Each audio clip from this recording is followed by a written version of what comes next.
Hello बच्चों, आज हम बूटी और बिज्जू की कहानी का 10वां भाग सुनेंगे। बिज्जू अब चुपचाप आगे चला। आगे और भी झूले थे, पर बिज्जू ने कुछ नहीं कहा, बस बूटी का हाथ पकड़कर चलता रहा।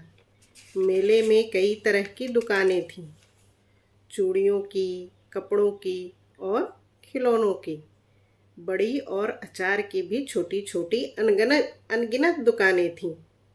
रंगीन बालों में लगाने वाली क्लिप, रंग बिरंगे झुमके, बालियां, माला भी। बूटी को कुछ नहीं चाहिए। बिज्जू ने एक गेंद खरीदी, 20 रुपए की। पर बूटी न जाने क्या खोज रही थी। बिन्नों की मामी और इला की अम्मा चूड़ियां पहन रही थी, हरे और लाल रंग की। बूटी की अम्मा भी आती तो जरूर पहनती, पर अभी तो बूटी को कुछ और ही चाहिए था। सब आगे बढ़ रहे थे, तभी बर्तनों की दुकानें आ गई। लोहे के बर्तन, कढ़ाई, तवे, चिमटे, ओखली ढेर लगे थे। बूटी ने इला की अम्मा से कहा, मेरे पास 100 रुपए हैं, आप इससे अम्मा के लिए एक लोहे का तवा खरीद दो जिसमें हैंडल हो। इला की अम्मा ने बूटी की अम्मा के लिए एक तवा खरीदा। तवा 120 रुपए का था।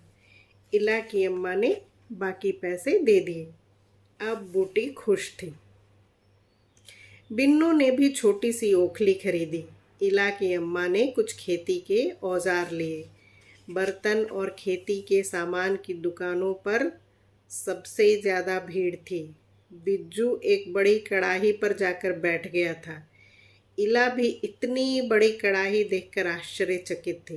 बिज्जू कह रहा था, एक बार में ही पूरे गांव का खाना पक जाता होगा इसमें। इला की अम्मा उसकी बातें सुनकर हंस रही थी।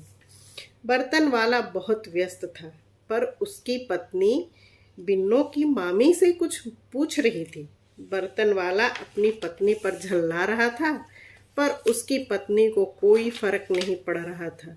वह वैसे ही बातें किए जा रही थी।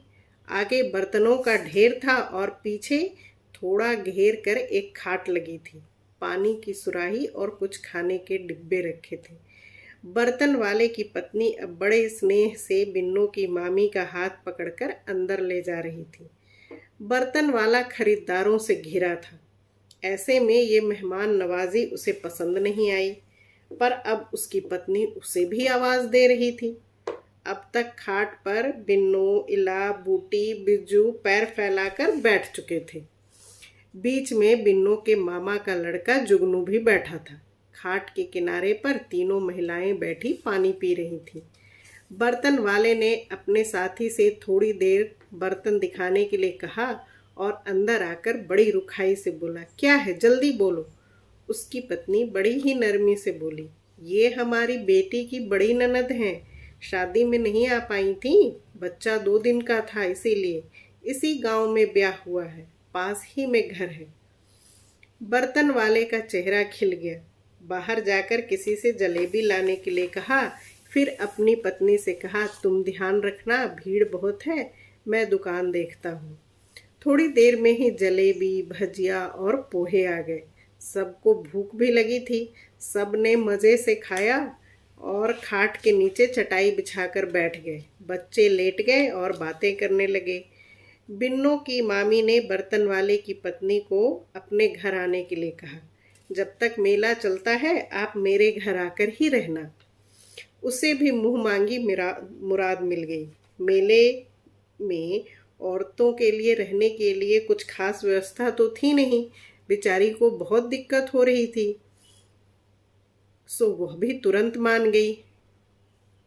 अब बच्चों को लेकर इला की अम्मा को घर जाने वाली बस भी लेनी थी। 3 बज चुका था।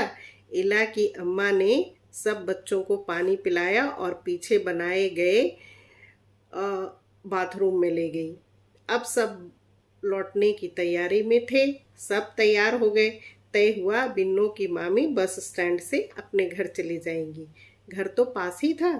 बर्तन वाले की पत्नी भी को भी घर दिखाना था, सो वह भी साथ आई। 4 बजते बजते बस आ गई। सब बस में बैठ गए। बिज्जू अपनी गेंद को संभाल कर गोद में बैठ गया। बिज्जू को जलेबी बहुत पसंद थी। कभी कभी बाबा लेकर आते थे, पर आज तो बहुत सारी जलेबी मिली, पेट भर की। इला और बूटी भी बिन्नों की मामी के एहसानमंद थे। बिन्नों की मामी ने बिन्नों की माँ के लिए 2 चादर दी थी। सब बच्चे बहुत खुश थे।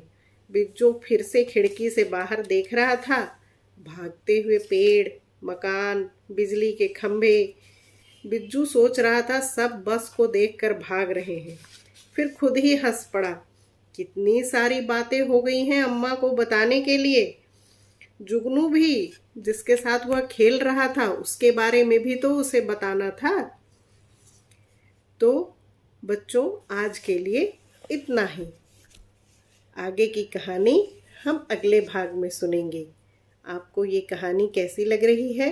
अगर अच्छी लग रही हो तो इस चैनल को सब्सक्राइब भी करें और लाइक भी करें।